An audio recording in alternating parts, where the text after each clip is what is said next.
Happy New Year! Retirement savings and tax breaks have changed significantly with the passage of the Secure Act 2.0 in the final days of 2022. And this new law contains about 100 different provisions that may affect your retirement. Click the link in the description of today's episode in your podcast app. Go to the podcast show notes now, watch the Secure Act 2.0 video, and download the companion guide to learn about some of the most immediate changes that have already gone into effect. Today on Your Money, Your Wealth podcast number 411, the first YMYW of 2023, we're revisiting your favorite topics of 2022. Down market retirement withdrawal strategies and the 5W1H, that's the who, what, where, when, why, and how of Roth conversions, plus the funniest derails of the year. We'll kick things off with your questions from the two most popular episodes of the year. Number 379, 6 money strategies for down markets depending on your goals, and number 366, Roth conversions versus Roth contributions. I'm producer Andy Last, and here are the hosts of Your Money, Your Wealth, Joey Anderson, CFP, and Big Al Clopine, CPA. We got Ryan writes in from St. Louis. He goes, I tried submitting online, but it did not appear to go through, so sending it via email. Thanks. Okay, little note to IT. Got a little problem with our website. They have been told, and they keep saying, well, you know, sometimes if people have slow internet connections, and I'm thinking, I think it might be the slow website that's the problem. I believe you're probably right, Andy. So if you have questions and you can't get them through the form, you can just email info@purefinancial.com, and we'll make sure that that gets to Joe and Big Al. Yeah. He found it. He did. I wonder how long it took him. I wonder if he's like, man, I've tried to send this question like 8 times. And he's like, screw it. I'm just going to go to info. Hello, Joe, Big Al, Andy. I've not met Andy in person, but can tell from just her voice, she is a beautiful person. Thanks, Ryan. Oh, wow. Look at what the hell is going on here. You know, we'll just exit. We'll let Andy answer this one because clearly there's a favorite. Yeah, Ryan, he's just going full court press. Just listen to your voice every week as it comes out. I cannot say the same for Joe and Big Al, as I do not have this power with male voices. Oh, and he's a cheese ball too to go with it. He can't tell if you're beautiful people. Oh, love this guy. I've been listening to the show for about 6 months and love it. Please keep up the great work.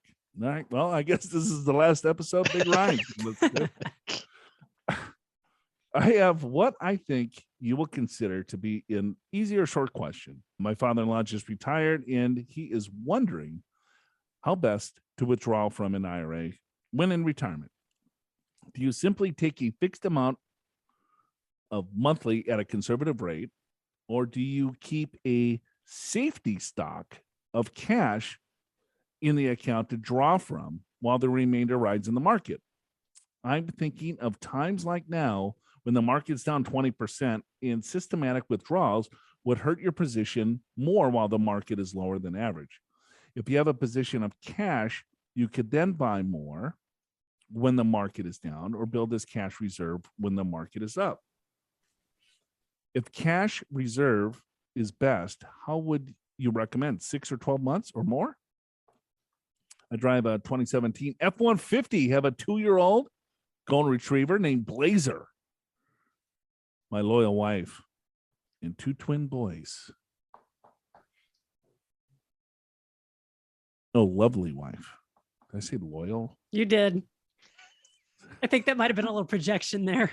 Yeah, that works though. Well, Big Rye from St. Louis, you know, he's like, yeah, I got my loyal wife. As I listen to Andy's voice. I love to drink Fantasyland IPA, Fantasyland. Never heard of that one. And thanks for your advice. We don't give advice here, Ryan. Don't give advice.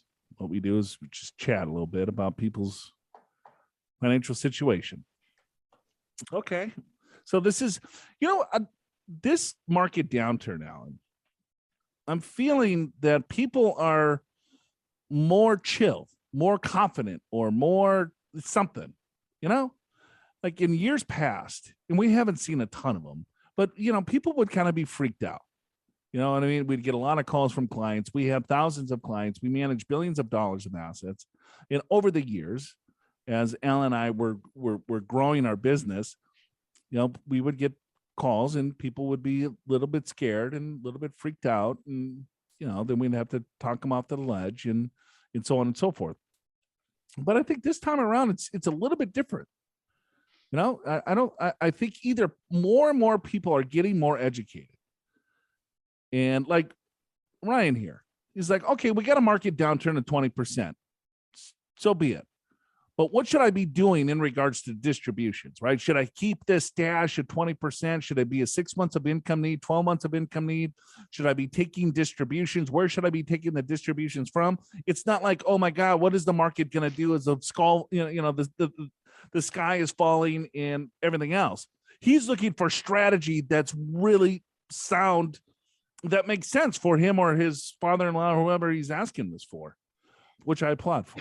So anyway, I digress. Yeah, I agree with that too. I think that anyone probably in their 40s or 50s and older, they went through the Great Recession. They saw how this worked. That was the worst recession since the Depression. And I've never been clear on what's the difference between a depression and a recession. It doesn't really matter.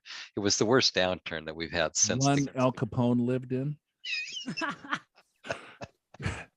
The other was 2000. I think I read once that our government didn't want to call it a depression because people would get too freaked. So that's why it became the Great Recession. But nevertheless, that doesn't matter. I guess the point is the people that are thinking about retirement now lived through this and they saw, as bad as that was, it came back. So we've got some confidence, right? I think the younger generation, if they've invested in an 11, 12-year bull market and all of a sudden it goes down, that might be a little different because they haven't had that experience. But yeah. With some of the fire folks that we kind of blew up over the years, what the hell are they doing? Right. How about that crypto? Remember her? Oh, yeah. Amanda. Her name was Amanda. She worked. Yeah. I remember the company that she worked for. I'm not sure if she's still there or not. Yeah. And how about the guy that leveraged to the hilt to buy rentals? That was Kubert. Kubert. Oh my gosh. Yeah. That's leveraging. I can predict what's going to happen there. Yes, sir. But Ryan, so he's asking two different questions. One's a bucketing strategy. One's a distribution or the 4% rule or whatever. Right. So he's saying, all right, well, if I take 4% out of the portfolio or 3%, is that a better way to do it than bucketizing the portfolio? And bucketizing means I'm not going to take a 4% distribution from the total balance and sell all positions within the portfolio. I'm going to have some money set aside in cash or to live off of for 6 months, 12 months, or whatever that is, as the market then can recover. So I'm not selling stocks that are down. I think both are fine, but both are flawed. I think, again, I think the theme of today's show is like, all right, well, what are you trying to do with the money and manage the money appropriately towards your goals? And if you have a really sound goal of what you're trying to accomplish and have a set strategy, a real clear strategy of what you should be doing in good markets and bad, then you're fine. Then Then you just kind of roll through it. You just execute on things that should be doing when markets are bad. Right now, you should be looking at Roth conversions. You should be tax loss harvesting. You should be buying equities because markets are down, right? When markets are up, then you take a look, okay, well, maybe I should be selling. You sell high, buy low, right? So there's different things and different strategies that you should be doing given bear markets and bull markets. But as long as you understand what your strategy and plan is and what the money's for, then you can trigger those executions automatically. You can, or have an advisor do it, or have a robo advisor do it, or set it, and forget it, whatever. But then these help with times like this, it helps calm the nerves, right? You know what you're going to do. Yeah, I think you particularly when you're in withdrawal mode, you need some growth, but you need a lot of safety because you're withdrawing money. Safety is generally bonds. If you want to withdraw from bonds when stocks are up, and stocks I mean, other way around. Withdraw from stocks when they're up, and when stocks are down, withdraw from bonds. Great. If you want to sell a few of your bonds into cash for a year's cash for whatever needs you have for the year, that's a super simple way to do it. But yeah, I guess the main point is have the right allocation for what your needs and goals are. I think Lee from Jacksonville, Florida, he left us a message. Hey, Andy, Joe, and Al. Quick question from Jacksonville, Florida. We have a Roth IRA with $130,000, a traditional IRA with $120,000. We are currently in the top, near the top of the 22% tax bracket. We've been trying to convert IRA into traditional IRA pieces at a time, about $20,000 a year. But we're getting to the point where we're probably not going to get done by the time the tax hikes occur when they expire in 2026. So our question is, instead of contributing the $12,000 a year to Roth IRAs, $6,000 into my wife's and $6,000 into mine, should we just bite the bullet and convert as much as humanly possible into the Roth IRA from the traditional, using the $12,000 for taxes that we would have contributed to the Roth? We could probably complete it in about 2 years, except we would not be contributing to the Roth. We would have just rolled over everything from the traditional. Really appreciate any spitballing you can give. I am currently driving in my silver Tacoma. I'm not drinking because that would be bad. And we have 2 cats. I emailed before, but figured I'd give you my voice this time. Lee from Jacksonville, out. Lee. Yeah. Nice to hear your voice, Lee. All right. He's cruising around in Tacoma, thinking about converting. So he wants to use some leverage. Sure. I like the strategy, but I don't know if it makes sense. Okay. So what do you say? Well, a couple of things. What Lee is trying to do is to get all of his money from the traditional IRA to the Roth. So he's got $120,000 in his IRA. He's got $130 in the Roth, and he's like, hey, let me bang this thing out. Let me convert 20 some odd $1,000 a year. And over the next several years, that 120 is now all going to be in a Roth IRA. I'll pay the tax and we'll be good. I like that, but he doesn't necessarily have to convert 100% of the IRA. It doesn't make any sense. Right. So what the strategy he's talking about makes sense for a lot of people, but I don't think it makes sense for Lee. So what Lee wants to do is say, you know what? I'm making Roth IRA contributions. We're making $6,000 contributions per year for the spouse and I. So instead of taking that $12,000 that would have went into a Roth, maybe we convert $30,000 and we'll have a tax bill of $12,000. Instead of contributing to the Roth, we'll just take that $12,000 and we pay the IRS to get the $30,000 conversion in the Roth. Right. So, I mean, I don't have a calculator. I just kind of totally made that number up. Close enough. I mean, maybe it's $40,000, but that's the concept, right? So believe it or not, I agree with you. And the reason is because you don't have to convert everything. I mean, if that's your goal to convert everything, great. But in this example, you got $120,000. I don't know how old you are, Lee, but let's just say, first of all, let's just say you're in your 60s. Lee's not in his 60s. I know, but I'm going to give 2 answers. Did you hear his voice? No, but I'm going to give 2 answers because for our other listeners, in your 60s, it means that your RMD is relatively close. It's probably going to be no more than $5,000-$6,000 for a year. So it's not a big number. Now, on the other hand, if you're in your 30s or 40s, which you probably are, then it's going to grow a little bit more. The RMD, required minimum distribution, when you finally get there, will be higher. But you don't have to convert everything, because what happens is you're paying, by converting, you're paying taxes in a 22 or 24% bracket in order to save a 12 or 15% bracket later. So that's first of all. The concept, though, I agree with, which is, if you've only got a little bit of money, should you do a Roth contribution or should you use it to pay the tax on the conversion? I actually would prefer the tax on the conversion, because then your $12,000 can get $30,000 or $40,000 converted instead of just the $12,000 going into a Roth. So I like the concept. I just don't think the numbers are high enough to justify it. So we're missing a lot of information, Lee. First, I think a lot of you just like to give us the IRA numbers, but you might have $2 million in a 401k. Sure.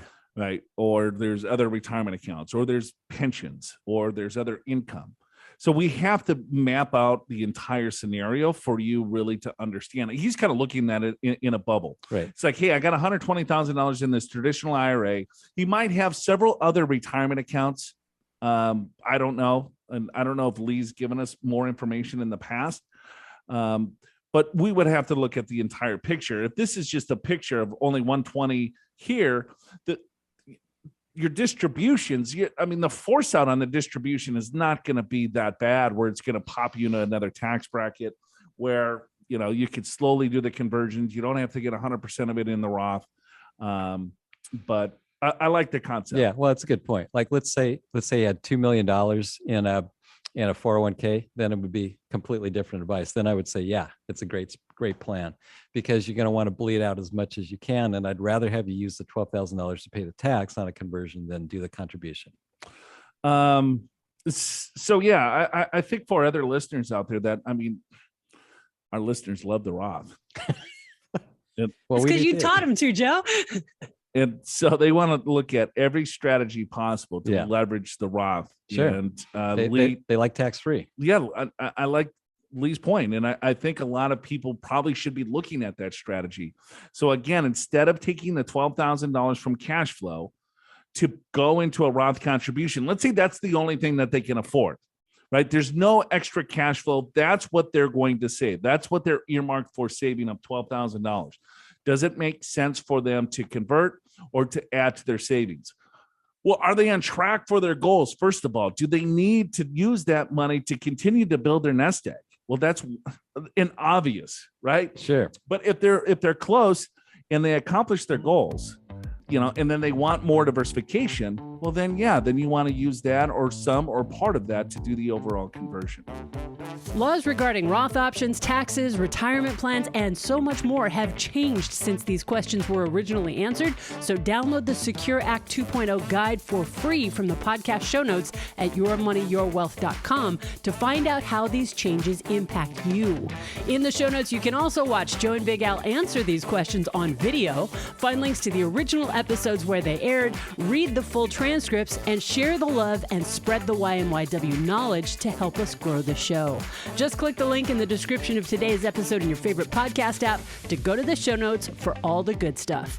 Next up, from episode number 359, the most popular YMYW podcast episode on our YouTube channel, is now the time for Roth conversions or wait until retirement?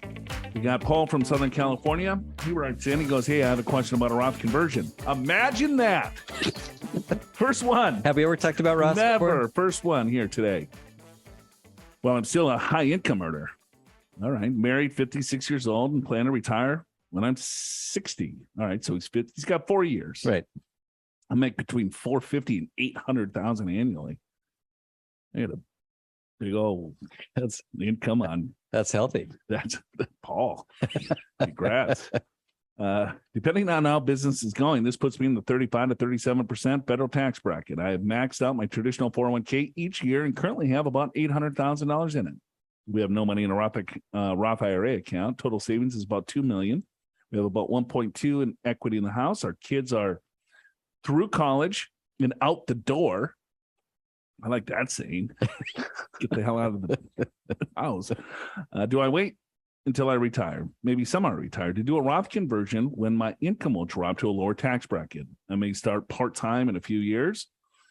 After 60 or so, my income will be around $80,000. Or does it make sense to get money into the Roth now, even though I'm in the highest tax bracket? I appreciate any spitball you can do on this question, even if you mix in some flippant comments.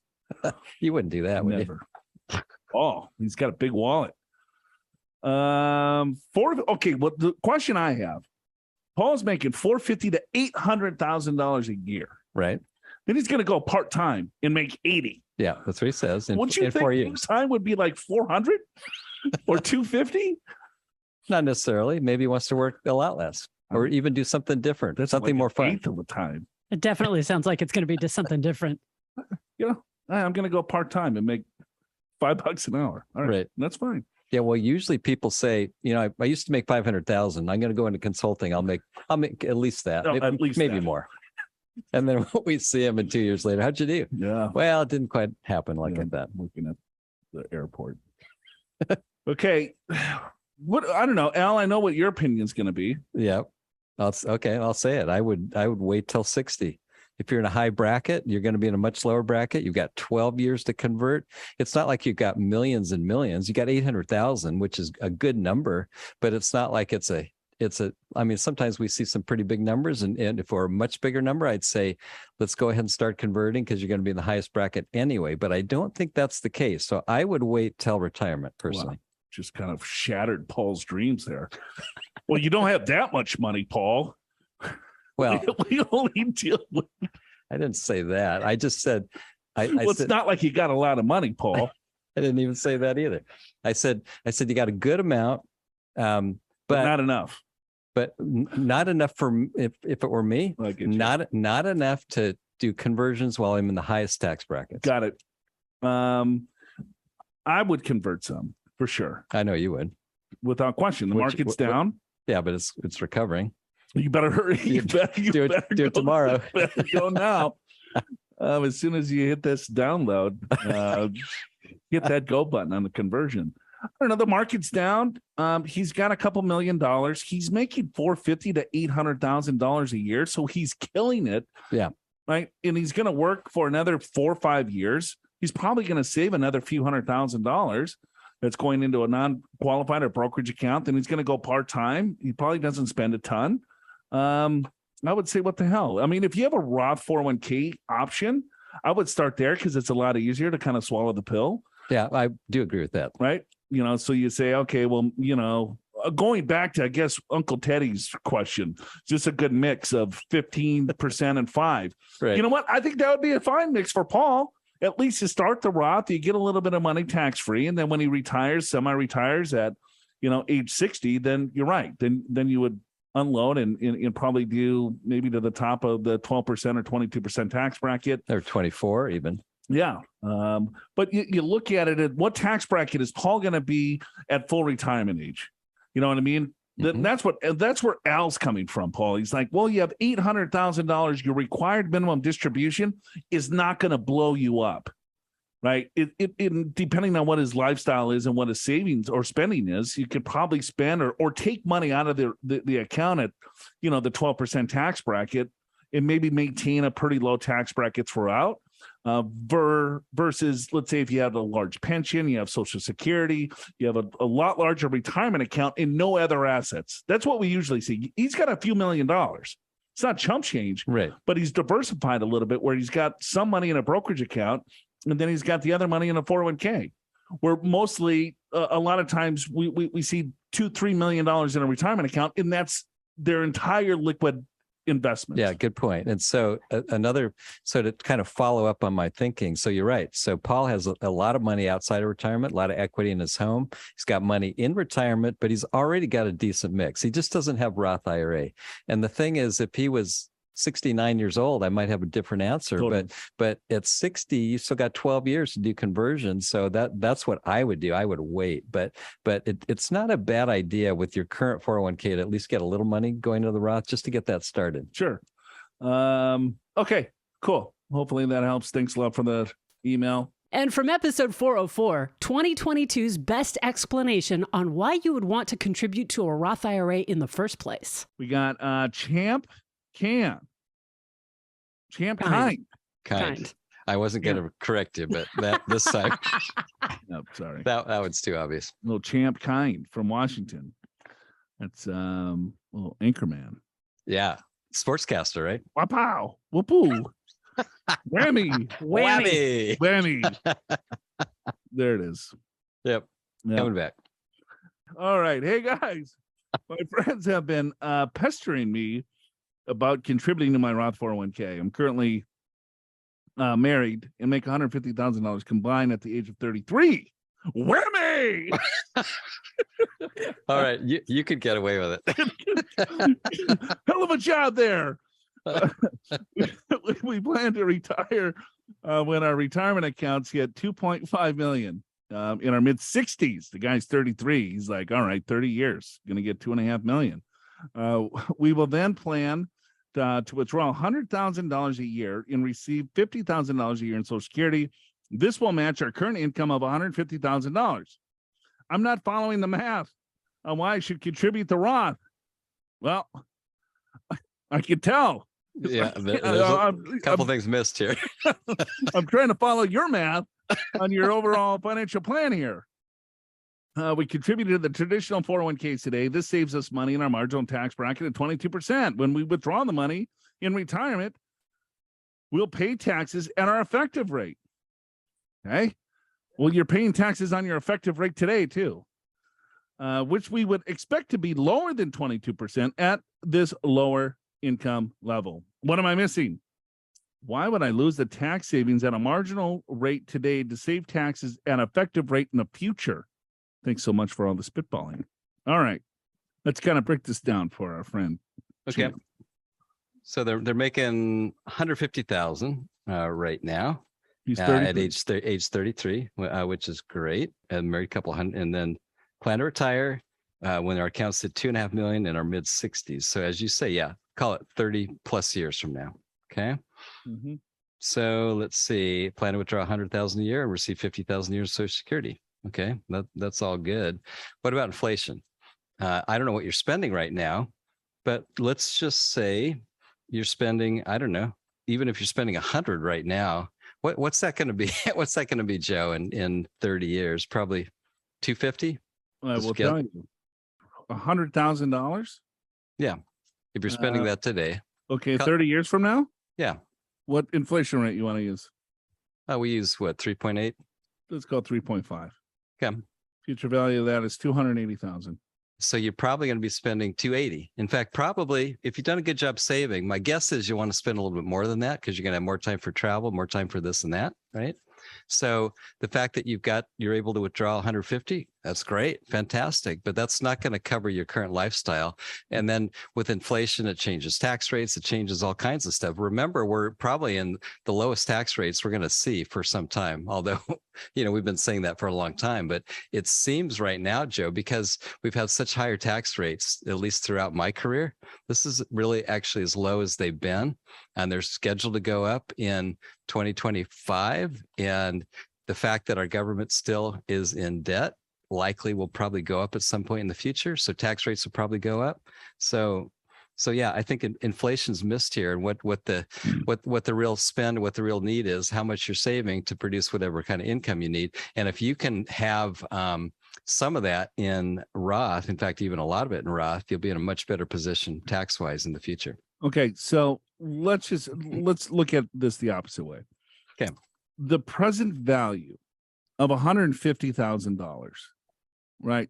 So let's just look at, he's saying, hey, I'm going to produce $150,000 of income in 33 years. Okay. And what's that in today's dollars? 50 grand. 50 grand. So can you live on 50? So yeah, if I'm looking at this and say, all right, champ, if you're living off of $50,000 a year, then your strategy's sound. And at $50,000 of, let's say, taxable income, you're probably going to be in a lower tax bracket for sure. But if you want to maintain your same lifestyle, then your math is wrong. Your plan is wrong, because you're right. He forgot inflation. Yeah. And then where's tax rates going to go? And then he's looking at effective and marginal rates. Well, you're still taxed at your effective rate in retirement. Yeah. Someone's going to be taxed at 10, 12, 22, or someone's going to be taxed at 10, 15, 25, 28, wherever the rates go. Yeah, if alternative minimum tax come back like it's supposed to, it could be kind of an effective 35% rate. The other thing too is don't forget that all things being equal, you probably will make more at age 43 than 33, and you'll probably make more at age 53 than 43, and so on. So you're likely going to be making more, and you're going to be paying higher taxes. You're probably going to get used to a higher lifestyle. So you have to factor all these things in. When you're young, especially young in a down market, you want to get as much money as you can in a Roth IRA. It's kind of like a no-brainer if you consider all the financial variables. One last thing, and then I'll drop this. Think about it like this. The Roth IRA is going to be able to help you control your taxes in retirement. Okay. And what I mean by that is that you're going to have different areas to pull from, because of all of the money that you have, this $2.5 million that you're going to save, And all of that is in a retirement account. And now Champ is getting a little fancy with this because he's switching back and forth from marginal and effective. So if you think, and I like where you're going with that, because the effective rate is adding your tax right to your income or dividing your tax into your income. Marginal rates, you're taxed on a marginal rate. You're going to be taxed a little bit at each of the different marginal rates. So if you think of it like this, to say, hey, as I start pulling money from retirement, and right now he's in the 22% tax bracket, is there a way that he could stay in the 12% tax bracket in retirement, but have higher income? And that's true if you have diversification in your investments from a tax perspective. If you have money in a Roth IRA, you're never, ever going to be taxed on those again because you've already paid your 22% tax on it. And then when you start pulling money out, and let's say tax rates go up or if they stay the same, right? So you're going to pull money from your retirement account and you're going to pay whatever tax on that. But then if you need additional needs or you want more cash flow, you want to go on a bigger trip, you want to buy a car, you want to whatever, you have money in other areas that are not going to be taxed at all. It's going to give you a ton more control over your lifetime. Last point for Champ. So if I'm looking at this, let's say he saves $10,000, right? Okay, well, hold on. He's got $150,000 in a retirement account, right? He makes 150. Oh, that's right. I don't know how much he's got in a retirement account. Yeah, he doesn't say. Okay. So let's just say he has $150,000 in a retirement account. Okay. And he was in the 22% tax bracket, and that's what his savings was on that $150,000. Yep. Okay. So that's $33,000 of tax savings that he received over the years by putting that money into the 401k and getting a tax deduction. Sure. Okay, you follow that? Yep. Andy, you with me? Yep. All right, good. So now he's got $2.5 million. And now he's got to pull that money out and he's going to be taxed, right? On the 2.5? Yep. That's right. And so let's just say he's in the 12% tax bracket. Well, he's going to pay $550,000. 550. 2.5 at 22%. No, that's. Oh, I thought you did it 12%. Oh yeah. Well, at 22%, it's 55 or 550,000. Yeah. Keep it apples to apples. Yeah, yeah. And 2.5 at 12% is $300,000. Yeah. Okay. So he saved 30,000 in the 22% tax bracket. It grows to $2.5 million. And then he pulls the money out.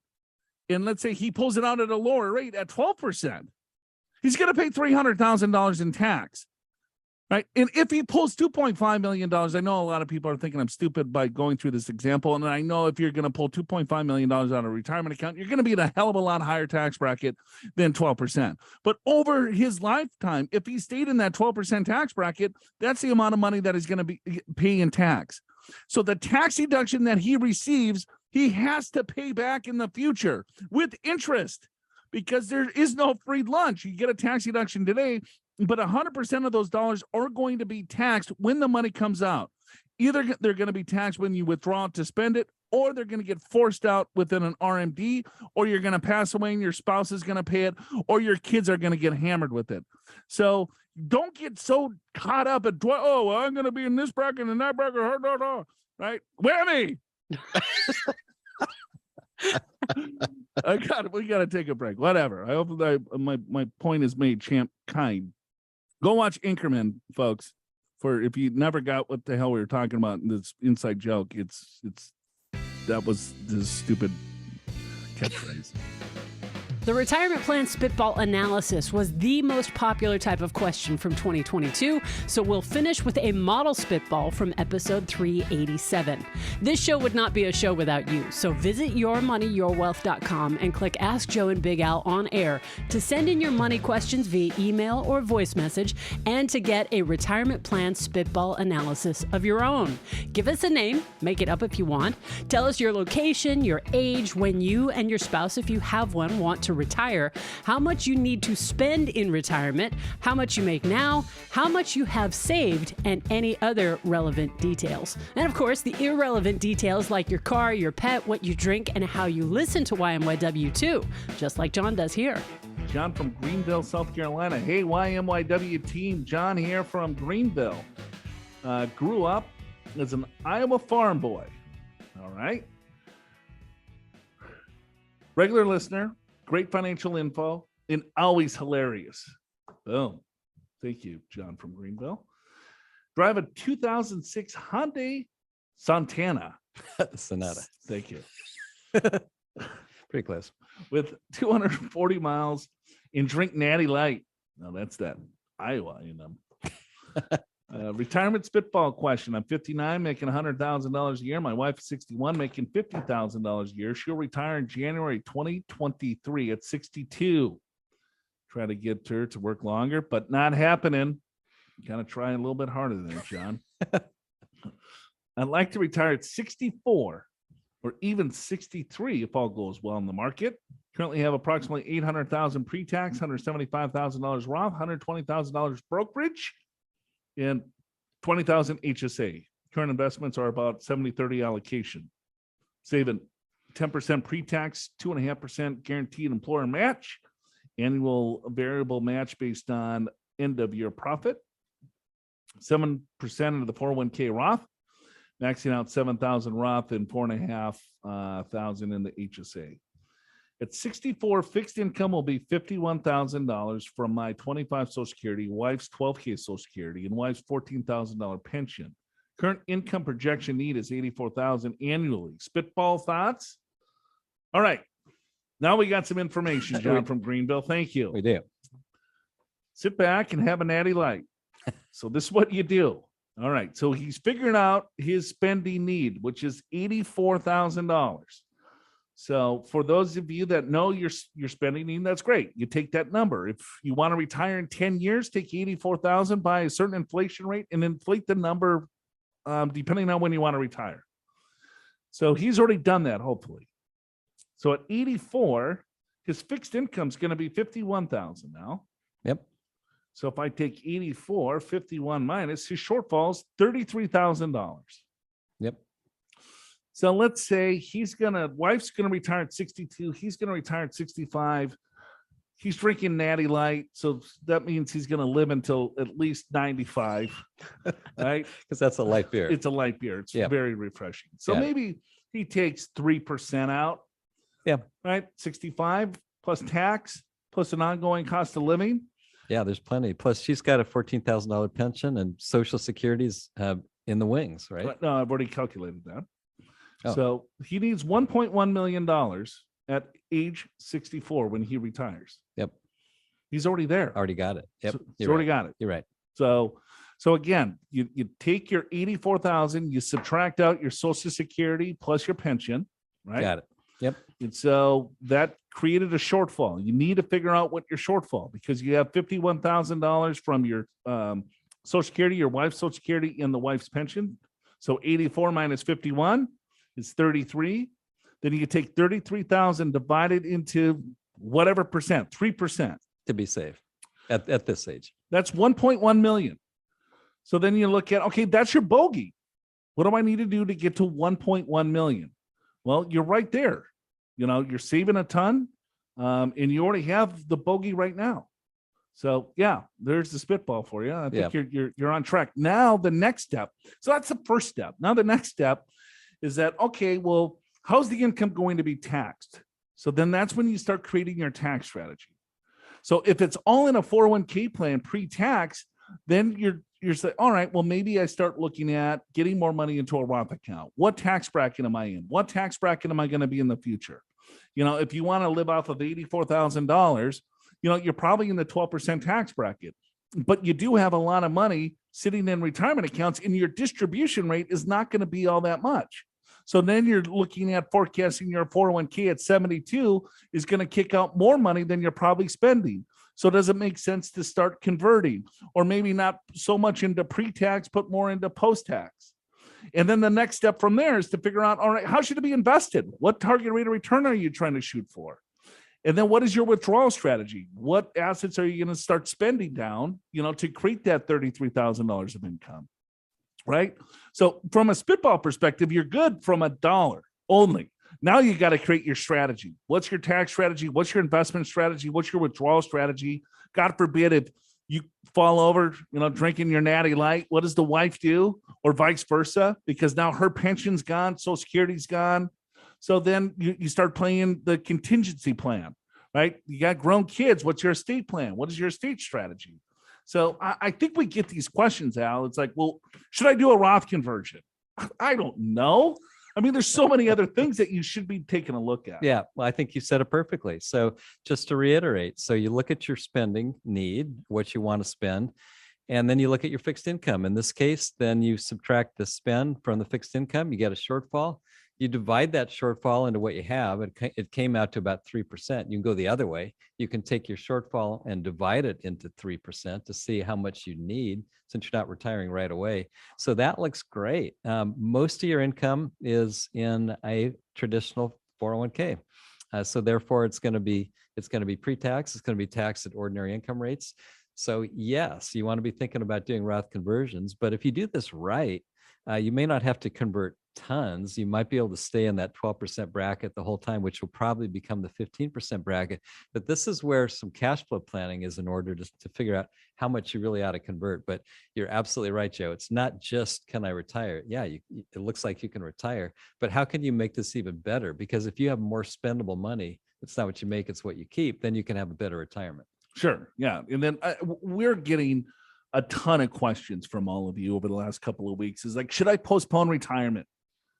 The market's down. Maybe I work another couple of years. Well, can I still retire when the market's down 20%? Or, man, the stock market's down, my bonds are down, and should I continue to work? It's like, it's not the point. We're going to be in environments where things like this happen all the time. It's what strategy do you have in place? Or what strategy are you going to be putting in place over the next several years so you could be financially independent? Right. So in other words, the strategy that you put in place would anticipate markets going up and markets going down, so that right now when markets are down, you're not caught in the cold. Yeah, and you're not freaked out, or you're freaked out, but you've got a plan to write it out. All right. Very good. Great question. Thank you for the email. To wrap up YMYW's Best of 2022, stick around till the end of the episode for the two funniest derails of 2022, Whammy and Crazed. Help us start 2023 off right and help new listeners find the show by leaving your honest reviews and ratings for Your Money, Your Wealth in Apple Podcasts. You can also rate or review YMYW on Spotify, Stitcher, Podchaser, Castbox, Podcast Addict, Podknife, Good Pods, Acast, Amazon, and Audible. Your Money, Your Wealth is presented by Pure Financial Advisors. Click the Get an Assessment button in the podcast show notes at yourmoneyyourwealth.com or call 888-994-6257 and schedule a free financial assessment in person at one of our 7 offices around the country or online at a date and time convenient for you, no matter where you are. Chances are one of the experienced financial professionals at Pure will be able to identify strategies to help you create a more successful retirement. They're a fee-only fiduciary, so they're required by law to act in the client's best interests, and they'll never sell you any product or earn any commissions. Pure Financial Advisors is a registered investment advisor. This show does not intend to provide personalized investment advice through this broadcast and does not represent that the securities or services discussed are suitable for any investor. Investors are advised not to rely on any information contained in the broadcast in the process of making a full and informed investment decision. I remember he was crazed. He was crazed? Mel Gibson. Like he was crazy? He was a crazy good guy. He was crazed. Yeah. What's wrong with that word? I think I've ever used that in a sentence. Well, now you have, because you repeated my sentence. He was crazed. Oh my God, that's great stuff. Yeah, you can use it now. I won't even charge it. We got to get a catchphrase, Al. We do. Maybe we start coming up with a whammy. Well, that was a whammy of a question. I'm not going to say whammy. You Ow. just did. I can just see Joe. Al, what do you think? Whammy. What? I don't think I'm going to say that. You, Joe? It's too late. I got it recorded now. You're going to hear it all the time. Oh, my. I don't think so either. Oh, that's just so bad. Joe, what do you think? Whammy.